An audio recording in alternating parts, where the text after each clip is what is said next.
I never thought a coworker would go this far just to prove I'm faking my disability. But here we are.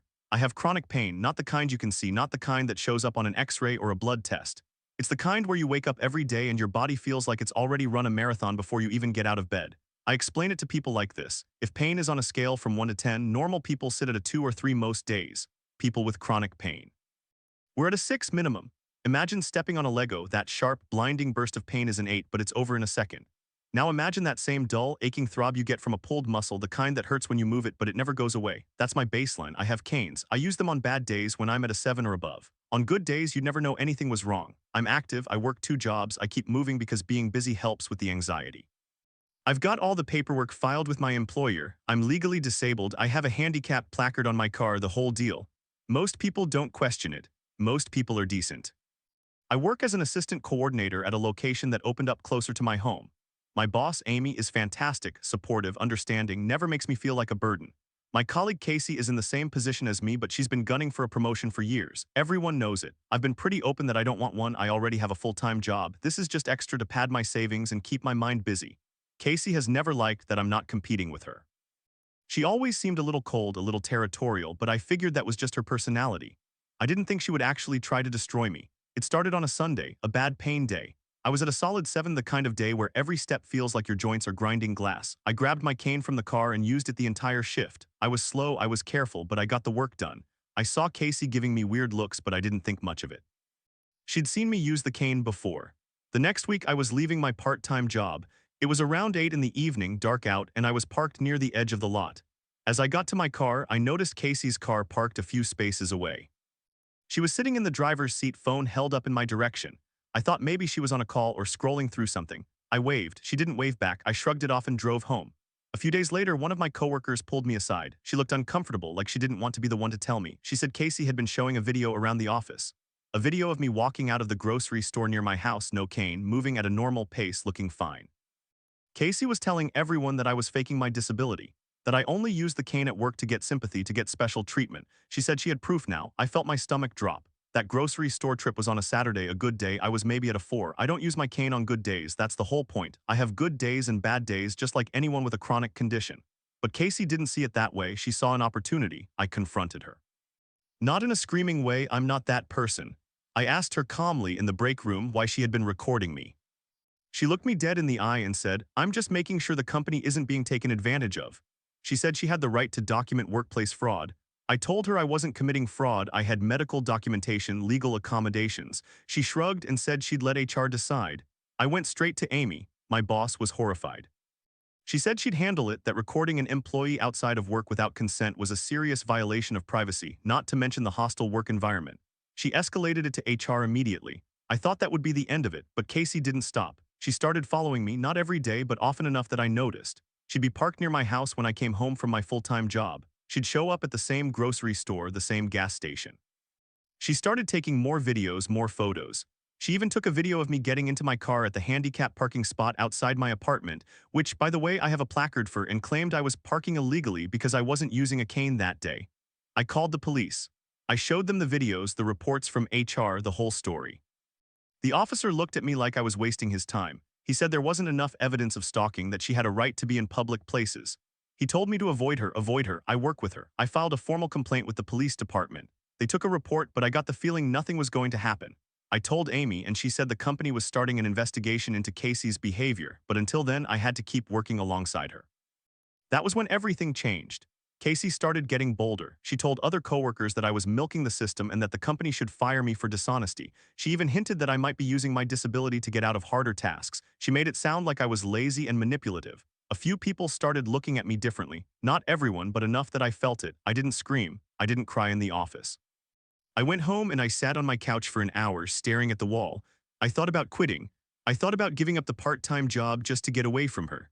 But that felt like letting her win. And I've spent my whole life letting people tell me what my body can't do. I wasn't about to let some jealous coworker take away a job I actually liked. The HR investigation dragged on. They interviewed people, reviewed the videos Casey had been circulating. I found out she had been sending them to other managers, trying to get them to file complaints about me. None of them did, but the damage was already done. The rumors were out there. Then I got a call from my full-time job's HR. Someone had tipped them off. They wanted to know if there was an investigation into my disability claims. I had to explain everything: the chronic pain, the placard, the part-time coworker who was stalking me. My full-time boss was understanding, but I could tell they were worried about the optics. I was put on a temporary administrative leave while they reviewed the situation. I was told it was just a formality, but I knew what it really meant. My word was being questioned. I felt like I was drowning. I had done everything right, filed paperwork, followed protocol, been honest about my condition, and now I was the one being investigated. Meanwhile, Casey was still at her desk, still smiling, still telling people she was just looking out for the company. I decided I wasn't going to take it lying down. I hired a lawyer. I filed a formal complaint with the Equal Employment Opportunity Commission. I documented every single time Casey had followed me, filmed me, or said something about my disability. I saved screenshots of texts, emails, anything I could get. The lawyer told me I had a strong case for disability discrimination, invasion of privacy, and possibly even defamation. But she also warned me that it would take time and that the company might try to settle quietly to avoid bad press. I didn't care. I wasn't going to let Casey get away with this, and I wasn't going to let my chronic pain be used as a weapon against me. The updates kept coming. HR finally concluded their investigation and found that Casey had violated multiple company policies. She was given a formal warning and required to attend sensitivity training. That was it, a warning. For stalking me, for recording me without consent, for trying to ruin my career. I was furious. My lawyer said we could still push the EEOC complaint, but it would be an uphill battle. Then, a few weeks later, Casey did something that finally broke the camel's back.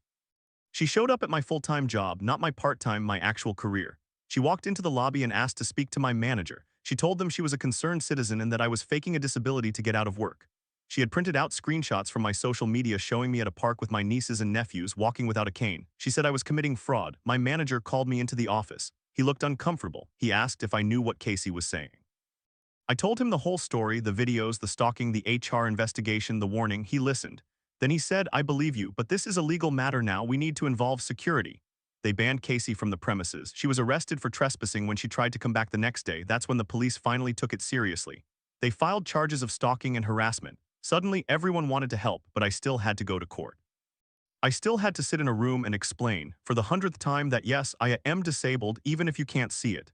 That yes, I use a cane on bad days, and no, that doesn't mean I'm faking on good days. That a coworker's jealousy had turned into a full-blown campaign to destroy my life. The trial hasn't happened yet, it's still going. But I wanted to share this because I need to know, am I overreacting? Did I go too far by calling the police, by hiring a lawyer, by pressing charges? Because some of my friends think I should have just let it go. That Casey was just a bitter person who would have lost interest eventually, but I couldn't let it go. I've been gaslit by doctors, by employers, by strangers my entire life about my pain. I wasn't about to let her do it too. That story hit close to home for me because I've had my own experience with someone trying to tear down my life.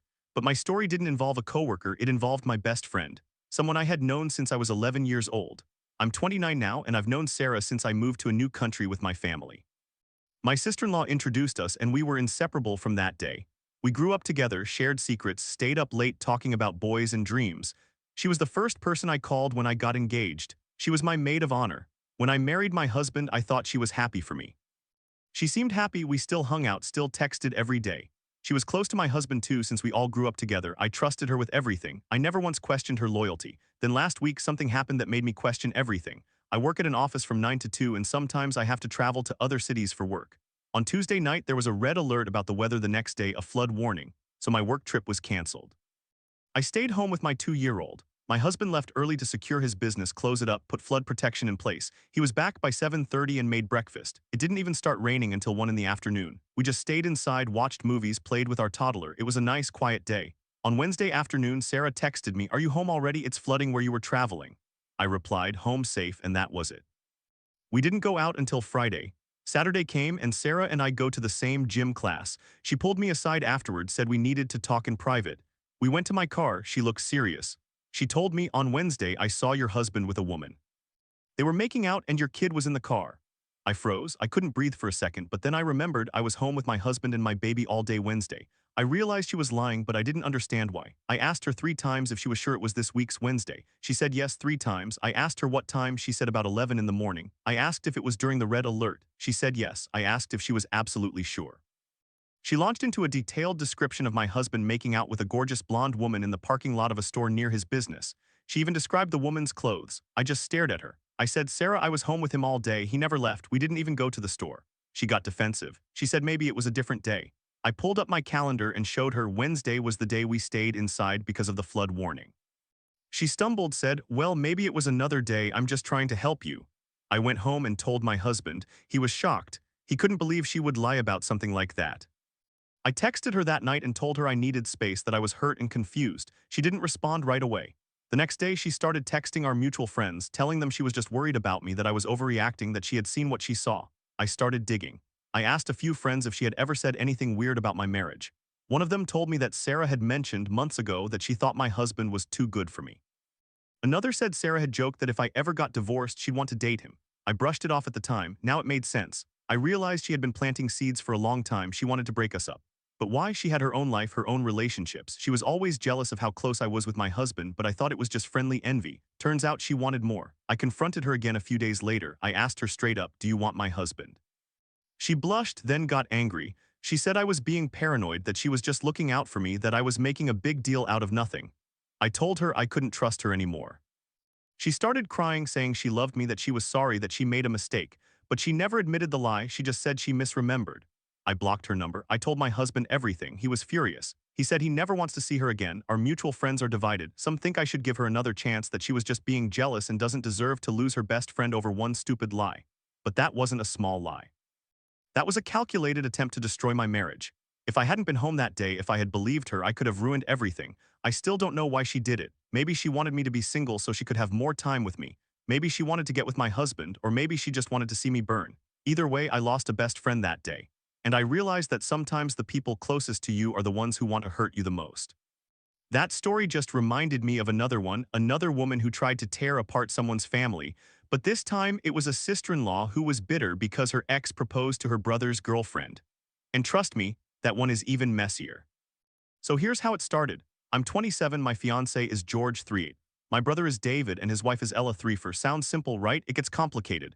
A few years ago, George briefly dated Ella. She wanted to get married, have kids, but George wasn't interested. He was in a bad place back then, partying, doing drugs, not reliable. They dated for 6 months and it ended in drama because Ella couldn't make him settle down. She moved on fast. She met my brother David just a few months later and they got married within a year.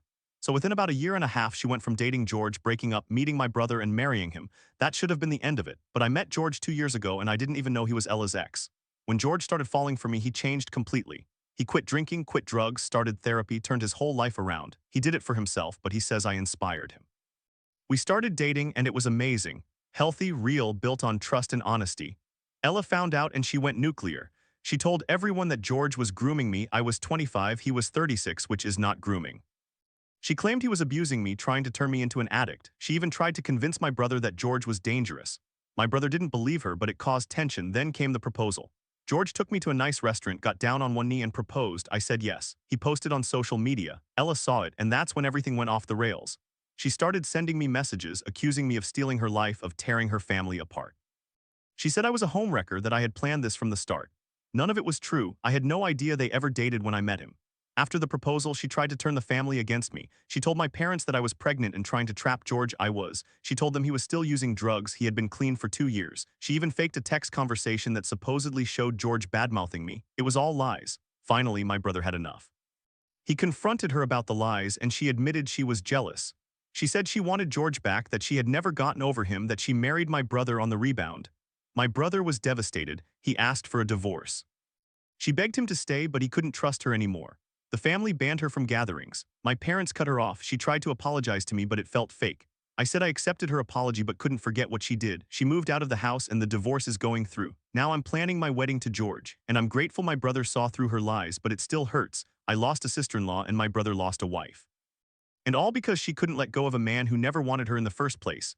That kind of jealousy, it's poison. It turns people into monsters. I've learned to trust my gut, to keep my circle small and never ignore the red flags. And I'm just glad I found out who she really was before I married into that family. So here's another one that still makes my blood boil. This happened just a few months ago and I'm still dealing with the fallout. I'm a black woman in my early 30s and I live with chronic pain. Not the kind you can see, not the kind that shows up on an x-ray, but it's real. Every single day I wake up at a level 6 on the pain scale, where normal people are at a 2 or 3. Imagine stepping on a Lego or hitting your funny bone, that brief, excruciating 8, except it's like that all the time, just a constant pulled muscle feeling. Some days I'm higher, some days I'm lower. I have canes, but I only use them on days when I'm at a 7 or above. And I have a handicap placard on my car, the whole 9 yards. I've got all the paperwork filed at my full-time job and my part-time job just in case I ever need accommodations. I love my job. I work as an assistant coordinator for a company in Texas. Recently, they moved me to a location closer to home. My new team is great. My boss, Amy, is wonderful. And then there's Casey.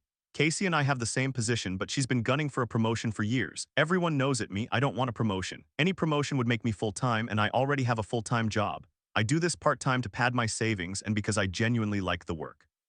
Staying busy keeps my anxiety in check, but Casey sees me as competition. She thinks I'm blocking her path. It started small. Little comments about how I seemed fine on days I didn't use my cane. "Oh, you're walking okay today, must not hurt that bad." I just smile and say, "Pain isn't always visible." She'd roll her eyes. Then she started asking pointed questions about my disability paperwork like she was trying to catch me in a lie. I ignored it. Then came the day I needed my cane. It was a Sunday and I was at a level 8. I had to run an errand, so I grabbed my cane and headed to the store. I parked in a handicapped spot. I have the placard. I walked in, did my shopping, left. Nothing unusual, but when I got home, I had a text from Amy. "Hey, are you okay? Casey said she saw you at the store and you looked fine. She's questioning your disability." My stomach dropped. I asked what happened. Amy told me that Casey had taken a video of me walking through the parking lot without my cane and showed it to Amy, claiming I was faking. I had been using my cane that day, but I also have good days. That Sunday was not a good day backslash. I had used my cane inside the store backslash. But Casey only filmed me when I was walking from the car to the entrance, maybe 30 seconds, and I didn't have the cane in that shot because I had left it in the car while I got my bags. It didn't matter. She had her proof. I was furious. I went to HR. I showed them my medical records, my accommodation paperwork, everything. They said they'd look into it. Casey was called in. She denied everything, said she was just concerned. HR gave her a warning. I thought that was the end of it. It was. A few weeks later, I was at a different store with my husband. We were just browsing. I noticed a woman staring at me from the end of the aisle. She had her phone out. I didn't think much of it. People are on their phones all the time. But then she followed us to the next aisle, still filming. I told my husband. He walked over and asked her what she was doing. She said, "Just recording a haul video." But I recognized her. She was a friend of Casey's. I reported it to the police. They said it wasn't illegal to film in public, even if it was harassment. They said I could try a restraining order, but I'd need more evidence. I felt helpless. Then Casey started spreading rumors at work. She told coworkers I was faking, that I was a liar, that I was taking resources from people who really need them. Some people believed her. I started getting cold shoulders in the break room. Amy tried to shut it down, but the damage was done. I decided to fight back. I hired a lawyer. We filed a workplace harassment complaint. I also filed a police report for stalking since Casey had gotten her friend to follow me. The police still didn't do much. They said it was a civil matter, but my lawyer pushed. He sent a cease and desist to Casey and to the company. HR finally did a full investigation. They interviewed everyone. Casey broke down and admitted she took the video, but she claimed she was just looking out for the company because she thought I was faking. She never apologized. She was put on probation. I was given a transfer to a different location. But the damage was done. I lost trust in my coworkers. I lost trust in the system. Every time I park in a handicapped spot, I look over my shoulder. Every time I walk without my cane, I wonder if someone is filming me. I'm a black woman with a hidden disability. I already have to prove I belong everywhere I go. Now I have to prove I'm in pain too. The lawyer says we might have a case for invasion of privacy or even discrimination. But the company is dragging its feet. Casey is still working there. She still hates me. And every day I wake up in pain, I remind myself, I'm not faking, I'm surviving, and no video can change that. That whole experience taught me something about trust. I thought I was overreacting when I first felt something was off with Casey. But I was. That little voice that said something was wrong, I should have listened sooner. It's like the old saying, when people show you who they are, believe them. Casey showed me she was willing to destroy my reputation to get ahead. Sarah showed me she was willing to lie to break up my marriage. Ella showed me she was willing to burn her family to get back a man she never had. And I showed myself that I can survive all of it. I don't know what happens next. The HR case is ongoing. The police report is still open. I'm just trying to live my life, manage my pain, and keep my head up. But I'm done letting people gaslight me. I know my truth, and I'm not going to let anyone film it, twist it, or steal it. That same week, another memory came back to me. The best friend story I told you earlier. I left out some parts that still haunt me. Sarah and I had been friends since I was 11, back when my family moved to a new country. My SIL introduced us and we were inseparable for 18 years. We shared secrets, vacations, and dreams. She was at my wedding. She held my baby. I trusted her with everything. The day she lied about seeing my husband with another woman, I was home with my 2-year-old. The red alert for flooding had canceled my work trip, so my husband stayed home too. He had gone out at 6 in the morning to close his business and set up flood protection, then came back by 7:30 to make breakfast. It didn't even start raining until 1 in the afternoon. At 3, Sarah texted asking if I was home safe from the city where I was supposed to travel. I just said home safe. We didn't go out until Friday. Saturday at gym class, she pulled me aside and said she had seen my husband making out with a blonde woman in his car with our kid in the back seat. She described the woman's hair, her clothes, the exact street corner. I asked her 3 times if it was Wednesday. She said yes, around 11 in the morning. I asked if it was during the red alert. She said yes. I asked if she was absolutely sure. She launched into a full description like she had memorized it. I didn't scream. I just said, Sarah, I was home with my husband all day Wednesday. He was with me. We didn't leave the house until Friday. Her face went white. She started stammering. I told her we needed to talk with my husband present. She agreed, but when we went to my car, she broke down and confessed. She said she was jealous of my marriage. She wanted me to be a single mom so we would have more time to hang out and travel together. She thought if she broke us up, I'd lean on her and we'd be like we were before kids.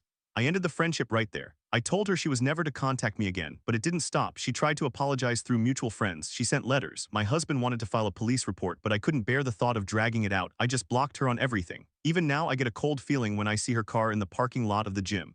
I changed my gym. I changed my routine. 18 years of friendship destroyed because she couldn't stand to see me happy. And then there was the wedding, my wedding to George. I still get chills thinking about it. The proposal itself was beautiful. He took me to a quiet restaurant, got down on one knee, and the whole place clapped. My brother David was there and my parents. It was perfect until Ella found out. Ella had been my brother's wife for 3 years by then. She had been George's ex for about 6 months 4 years ago. When she heard that George had proposed to me, she lost it. She showed up at my parents' house uninvited, drunk, screaming that I had stolen her man. She said George was grooming me, that he was still using drugs, that he was abusing me. All lies. George had been sober for 2 years. He had a stable job. He was in therapy. I was 27, not a child. She tried to turn my brother against me. She told David that George had cheated on her with me while they were dating. Impossible, because I didn't even know George existed back then. She fabricated texts, photoshopped screenshots, even got a coworker to lie about seeing us together. My brother was torn. He wanted to believe his wife, but he also knew me. He asked George to take a DNA test to prove he wasn't the father of a child she claimed I had aborted. That was when George lawyered up.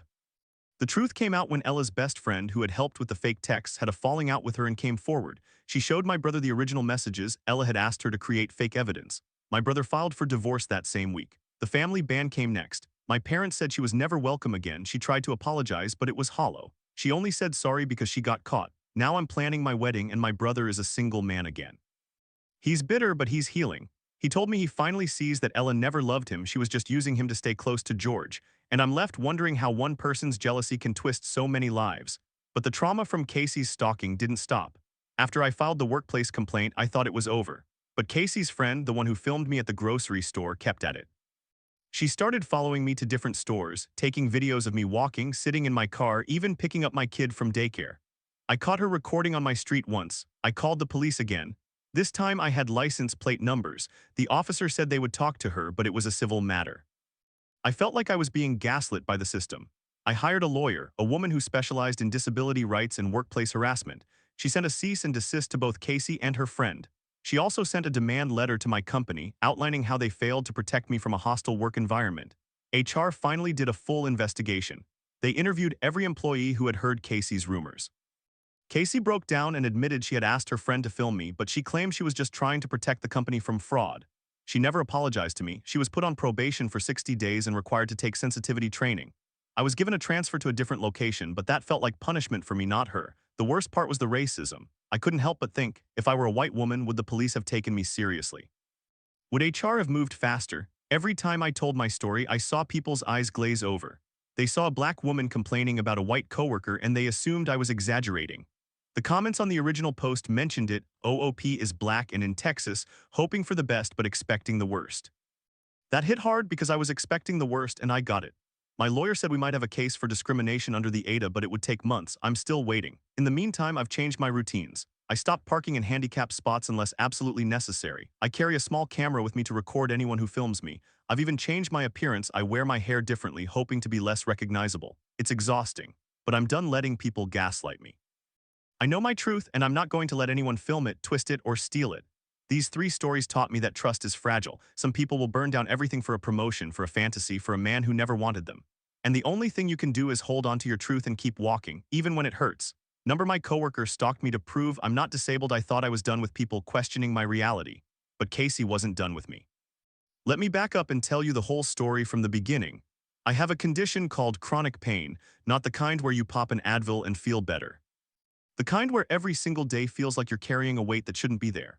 I explain it like this. Normal people walk around at a pain level of 1 or 2, maybe 3 after a rough workout. I live at a 6 every day. That throbbing ache you get after pulling a muscle, that's my baseline. Some days I'm higher, like a 7 or 8. Rare blessed days I drop to a 4 and I feel like I can conquer the world. I use canes on bad days. I have a handicap placard in my car.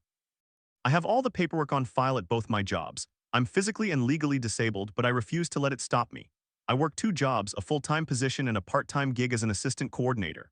The part-time job is at a location closer to my home. I love that team. My boss Amy is amazing. She's fair, she's understanding, she doesn't treat me like I'm fragile. Then there's Casey. She and I had the same position. We were both assistant coordinators under Amy. But Casey wanted Amy's job, badly. Everyone knew it. She talked about it constantly, brought it up at meetings, hinted during lunches. I never cared about the promotion because it would mean going full-time and I already had a full-time job. I did the part-time gig for extra savings and because I genuinely liked the work, being busy helped with my anxiety. Casey didn't see it that way. She saw me as competition. It started small. She'd make comments about my attendance even though I had never missed a day without approval. She'd ask pointed questions about my breaks, my bathroom trips, my lunch schedule. I thought she was just a micromanager. I told myself I was overreacting. Then one Sunday I had a bad flare-up. I was at a 7, maybe 8 on the pain scale. I used my cane. I used my handicap placard. I went to the grocery store because I needed food and my partner was working. I parked in a handicap spot, grabbed my cane and did my shopping. It hurt every step, but I pushed through. A few days later, Casey called me into her office. She said she had concerns. She played a video on her phone. It was me at the grocery store, filmed from a distance. In the video, I was walking without my cane for a few seconds because I had set it in the cart to grab something off a high shelf. She claimed this proved I was faking my disability. I didn't scream, I just stared at her. I said, Casey, I have chronic pain, not paralysis. I can walk without my cane for short periods. The cane helps me manage pain, not replace my legs. She rolled her eyes. She said she had done her research and that real disabled people couldn't do what I did. She said she was going to report me to HR for fraud. I went to Amy. Amy was horrified. She said she would handle it. But Casey had already gone to HR behind everyone's back. She filed a complaint claiming I was lying about my disability to get preferential treatment. She submitted the video as evidence. That was when everything changed. HR launched an investigation. They asked me for my medical records. They asked me to prove my diagnosis. I provided everything. Doctor's notes, MRI results, pain journal entries. They interviewed Casey. She doubled down. She said she had other videos showing me acting normal when I thought no one was watching. I asked who filmed them. She wouldn't say, but I found out anyway. One of her friends, some woman I had never met, had been following me. She filmed me at the grocery store, at the pharmacy, even in my own neighborhood. I caught her once. I was getting out of my car, struggling to stand after a long shift. My cane was in the back seat. I was bent over trying to breathe through the pain. She was parked across the street, phone up, recording. I walked over to her car. I said, "What are you doing?" She lowered her phone. She said, "Just documenting for Casey." I called the police. Officer who showed up listened to my story, looked at the woman and said, "Ma'am, this is a civil matter. You can file a harassment complaint, but there's not much we can do." I felt my heart sink. I asked, "So she can just follow me around and film me? That's legal." He shrugged. "She's in a public place. You're in a public place. It's not illegal to film in public." I wanted to scream. I wanted to ask him if he would say the same thing if I were a white woman, if my cane were a wheelchair. I held my tongue. I went home and cried. The next week, Casey escalated. She started gossiping about me to other coworkers. She said I was milking the system. She said I was the reason people don't take real disabilities seriously. She said I was stealing resources from people who actually need them. People started looking at me differently. I stopped parking in handicapped spots. I stopped using my cane in public. I pushed through the pain because I was terrified of being filmed again. My pain got worse. I couldn't sleep. I couldn't focus. I started having panic attacks every time I left the house. Amy sat me down one day. She said, "I know what Casey is doing, but my hands are tied. HR is handling it. Just hang in there."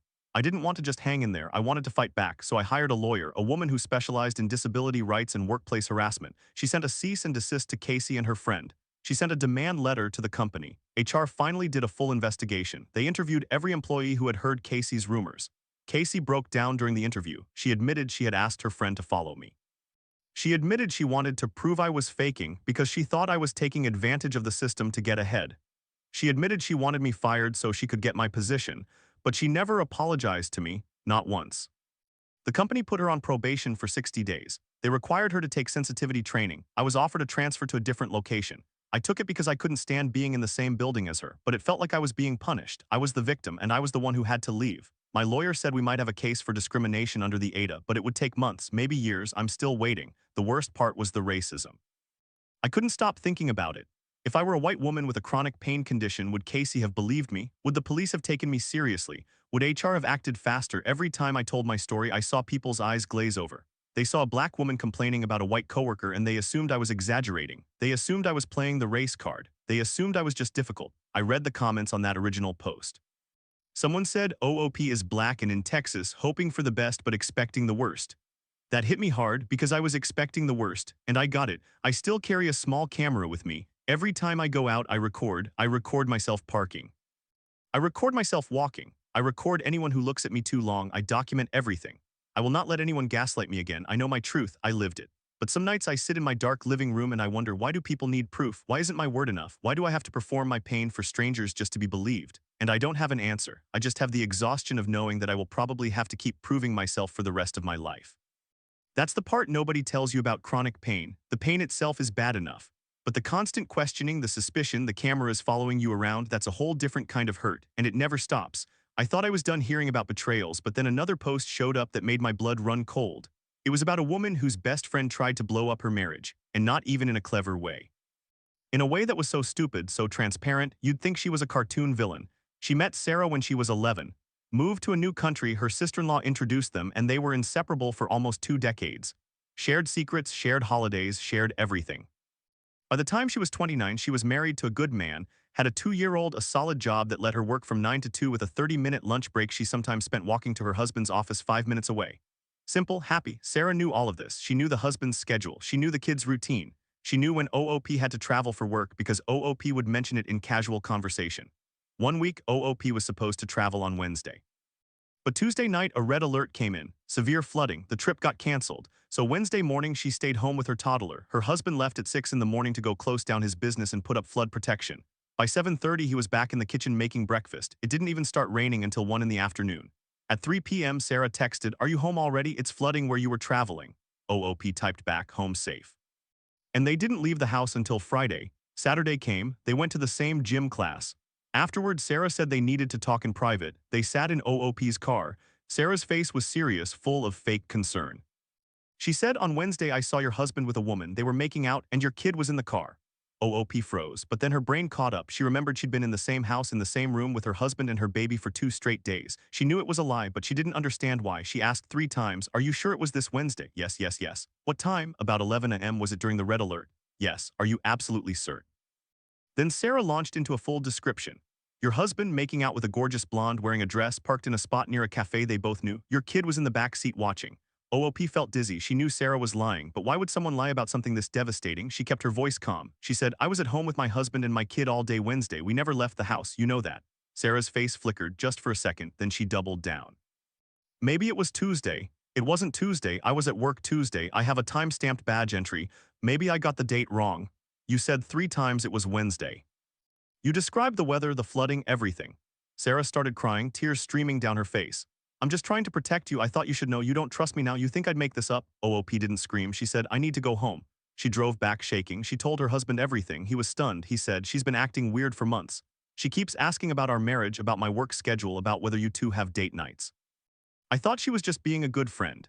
That night they texted Sarah together. OOP said, "You accused my husband of cheating, knowing full well it was a lie. I want to know why." Sarah replied with a long message about how she saw what she saw and that OOP was in denial and that true friends speak the truth even when it hurts. Then she added, "Maybe he lied to you about being at home. Did you ever consider that?" OOP had timestamps. Security camera footage from their front door. Her own memory of eating breakfast with him at 8 a.m., lunch at noon, dinner at 6. She sent Sarah a screenshot of the doorbell cam showing him walking in at 7:30 a.m. and not leaving until the next morning. Sarah went silent. The next day, she started calling mutual friends. She told them OOP was in an abusive relationship and needed to be saved. She told them the husband had threatened her. She told them OOP was too scared to leave. She spun a whole fantasy where she was the hero trying to rescue her best friend from a monster. But the friends knew. They had seen OOP and her husband together. They knew he did daycare drop-offs and picked up groceries and made dinner. They didn't buy it. One friend sent OOP a screenshot of Sarah's message, "Just so you know what she's saying." OOP hit a wall of grief. 18 years of friendship gone in one afternoon because Sarah decided to fabricate a cheating scandal. She asked Sarah one more time, why? Sarah finally broke. She admitted she was jealous. OOP had a good job, a good husband, a nice home.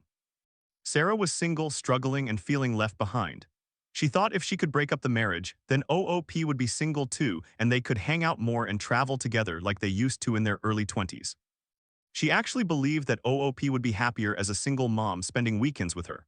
OOP cut her off, blocked, no contact. She told her husband they would never speak to Sarah again, but the damage lingered. She started second-guessing every friendship. She wondered if other people were secretly plotting against her. She had panic attacks when her husband was late from work.